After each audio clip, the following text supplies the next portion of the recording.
Hello, welcome back guys. Today we are talking about how to render video in Adobe Premiere. This may be your first time using Adobe Premiere and you don't know how to do it. I will now show you how to do it. To render a file we need to press File, Export, Media, or press hotkeys Ctrl plus M.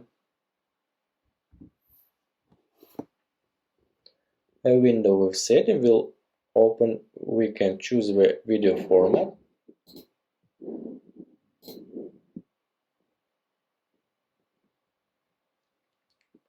file name,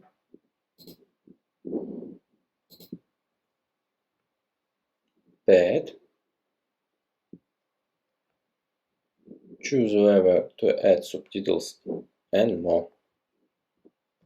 After all the settings, press Export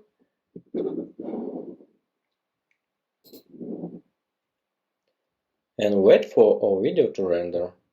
That's all.